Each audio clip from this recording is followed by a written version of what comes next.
राधे राधे प्रिय भक्तजनों, आपका स्वागत है आपके अपने YouTube channel magical world of Achyut पर। आज हम इस वीडियो में रामायण बालकांड में आगे की कथा सुनेंगे। सुबह होते ही राम और लक्ष्मण ऋषि विश्वामित्र के साथ उनके आश्रम की ओर चल पड़े। वन से निकले तो ऋषि विश्वामित्र ने श्री राम से प्रसन्न होकर कहा, हे देवकी नंदन, तुमने ताड़का वध करके सिद्ध कर दिया है कि तुम समर्थ हो। इसीलिए मैं तुम्हें अधिक मारक अस्त्रों का ज्ञान प्रदान करता हूँ। इन अस्त्रों की जानकारी से तुम देवों, राक्षसों, गंधर्वों और यक्षों सभी को पराजित करने में समर्थ हो जाओगे। तीनों लोकों में तुम्हारी वीरता की जय जयकार होगी। तुम्हारा सामना करने वाला कोई नहीं रहेगा। यह कहकर ऋषि विश्वामित्र ने वर्षों के तपोबल से प्राप्त अस्त्रों शस्त्रों का ज्ञान श्री राम को दिया। ये ऐसे वज्रास्त्र थे जो देवों को भी उपलब्ध नहीं थे। इन दुर्लभ अस्त्रों को पाकर श्री राम को प्रतीत हुआ जैसे वे सचमुच अजय बन गए हो। बोले, मुनिवर, आपकी इस कृपा का मैं कभी बदला नहीं चुका सकूँगा। मैं इस ज्ञान से पृथ्वी के अत्याचार को दूर करूँगा। हे मुनिवर, अब मुझे ऐसा अस्त्र भी दीजिए जो इन अस्त्रों का भी सामना कर सके। ठीक है, मैं तुम्हें ऐसा संहार अस्त्र प्रदान करता हूँ। यह कहकर ऋषि विश्वामित्र ने सत्यकीर्ति, प्रतिहार, अवान्मुख आदि संहार अस्त्रों की जानकारी श्री राम को दी। श्री राम ने ऋषि विश्वामित्र से प्राप्त इस जानकारी से लक्ष्मण को भी परिचित करा दिया। एक जगह पहाड़ों की तराई में बसी मनोहर उपत्यका देखकर, मुनिवर, यह तो अत्यंत मनोहर स्थान है। चारों ओर हरे भरे पेड़ हैं। आकाश में पक्षी कलरव कर रहे हैं। लगता है जैसे यहाँ किसी का आश्रम हो। कृपया बताइए, यह कौन सा स्थान है? वत्स, उस उपत्यका में बसा यह आश्रम सिद्ध आश्रम कहलाता है। सुनो, मैं तुम्हें इसकी पूरी कथा सुनाता हूँ। किसी समय यहाँ बलि नामक राक्षस ने सारे देवों को पराजित किया था और विशाल यज्ञ का आयोजन किया था। भला बलि की बढ़ती हुई शक्ति देवों से कैसे बर्दाश्त होती? कोई और उपाय न देखकर इंद्र सहित सभी देव विष्णु भगवान के पास गए और हाथ जोड़कर याचना की। प्रभु, बलि ने सारे देवों को तो परास्त कर दिया, अब वह यज्ञ भी कर रहा है। यज्ञ में याचक उससे जो कुछ मांगता है वह दिल खोलकर दे देता है। अधिक समय तक ऐसा जारी रहा तो अपने दान, धर्म और तप से वह हमसे भी आगे बढ़ जाएगा। अब आप ही कुछ कीजिए जिससे उसका यज्ञ पूरा न हो सके। भगवान विष्णु बोले, आप लोग निश्चिंत रहें, आपकी इच्छा पूरी होगी। भगवान विष्णु ने वामन का रूप धारण किया और जा पहुँचे राजा बलि के पास। वो यही सिद्धाश्रम में यज्ञ कर रहा था। बलि ने जैसे ही तेजस्वी वामन को देखा तो पूछा, हे ब्राह्मण, आज्ञा कीजिए, क्या चाहिए आपको? आप जो मांगेंगे वही मैं आपको दूंगा। मुझे ज़्यादा कुछ नहीं चाहिए, बस मुझे तो उतनी ही ज़मीन चाहिए जो मेरे 2.5 कदमों में समा सके, जहाँ बैठ मैं ईश्वर आराधना कर सकूं। बलि ने छोटे से कद के वामन के कदमों को निहार कर कहा, बस जहाँ आप 2.5 कदम धर दें वो ज़मीन आपकी। वामन रूपी भगवान विष्णु मुस्कुराए और 2.5 कदम ऐसे उठाए कि 2 कदमों में सारी पृथ्वी समा गई और आधे कदम में बलि भी आ फंसा। बलि ने सिर झुकाकर वामन अवतार को सब कुछ समर्पित कर दिया।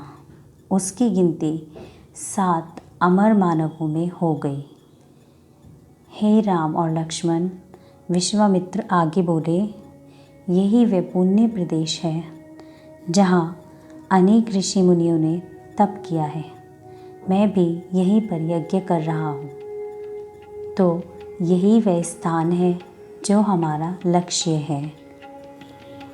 श्री राम ने पूछा, हाँ, यहीं पर तुम्हें अपना पराक्रम दिखाना है। ऋषि विश्वामित्र बोले, मैंने यहाँ अपना यज्ञ निर्विघ्न समाप्त करने की बहुत कोशिश की है, मगर राक्षसों के विरोध के कारण मैं इसमें सफल नहीं हो सका। हमेशा राक्षस आकाश मार्ग से आते हैं और ऊपर से खून, हड्डियाँ और मांस फेंककर हवन को अशुद्ध कर देते हैं। अब तुम्हें ही यहाँ उपस्थित होकर राक्षसों से हमारी रक्षा करनी है। राम और लक्ष्मण ने ऋषि विश्वामित्र का यह आग्रह खुशी खुशी स्वीकार कर लिया। तीनों सिद्धाश्रम में आ गए। सिद्धाश्रम के तपस्वियों ने राम और लक्ष्मण का जोरदार स्वागत किया। राम ने ऋषि विश्वामित्र से निवेदन किया, हे मुनिवर, आप हमें जिस काम के लिए यहाँ लाए हैं उसे हम जल्दी पूरा करना चाहते हैं। बेहतर है कि आप यज्ञ इसी समय आरंभ कर दें। रात हो गई है, अब विश्राम करो। ऋषि विश्वामित्र बोले, कल प्रातः यज्ञ आरंभ होगा। प्रातःकाल सभी तपस्वी यज्ञ स्थल पहुँचे। ऋषि विश्वामित्र ने यज्ञ कुंड में अग्नि प्रज्वलित की और अगले ही पल वातावरण में पवित्र श्लोकों के स्वर गूंजने लगे। श्री राम ने पूछा, हे तपस्वियों, कृपया बताइए कि राक्षस कब आएंगे। राजकुमारों, तपस्वी बोले, महर्षि विश्वामित्र 6 रातों तक मौन धारण करके यज्ञ करेंगे। आप लोग 6 रातों तक जागरूक होकर यज्ञ भूमि की रक्षा कीजिए। आओ लक्ष्मण, राम बोले, हम अपना काम शुरू कर दें। यह कहकर राम और लक्ष्मण अस्त्रों शस्त्रों से सुसज्जित होकर यज्ञ स्थल की पहरेदारी में सन्नद्ध हो गए। 5 रातें तो निर्विघ्न हो गई, लेकिन जब 6ठी रात आई तो राम और लक्ष्मण अधिक सतर्क हो गए।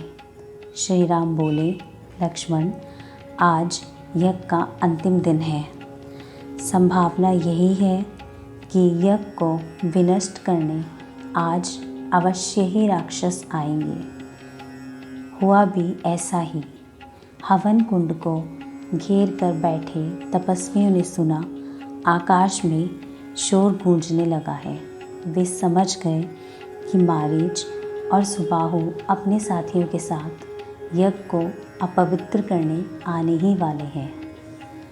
राम और लक्ष्मण इसी मौके की प्रतीक्षा में थे। राक्षसों को निकट आते देखकर उन दोनों ने अपने अपने अस्त्र संभाल लिए। श्री राम बोले, आज मैं इन राक्षसों को नहीं छोड़ूंगा। मैं भी भैया हाथों में अपवित्र वस्तुएं लेकर जैसे ही राक्षस सेना निकट पहुंची, दोनों राजकुमारों ने तीरों की वर्षा करके राक्षसों को मारना आरंभ कर दिया।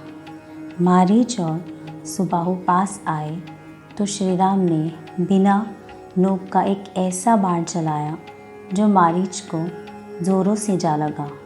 उसके आघात से मारीच वहाँ से लगभग 800 मील उड़ता हुआ दूर जा गिरा। जीवित था, दूसरे बाण को मंत्र पढ़कर चलाया, जिससे सुबाहु जलकर मर गया। राम और लक्ष्मण ने तीरों की ऐसी अविराम धारा छोड़ी कि वहाँ आए समस्त राक्षस तड़प तड़प कर मरने लगे। इस प्रकार उपत्यका के समस्त राक्षस मारे गए और यज्ञ निर्विघ्न समाप्त हो गया। सारा वातावरण राम और लक्ष्मण की जय जयकार से गूंजने लगा। देवलोक से देवताओं ने पुष्प वर्षा की। विश्वामित्र ने यज्ञ वेदी से उठ श्री राम को आलिंगन में भर लिया। इस वीडियो में इतना ही। बालकांड में आगे की कथा नेक्स्ट वीडियो में सुनेंगे। जय श्री राम।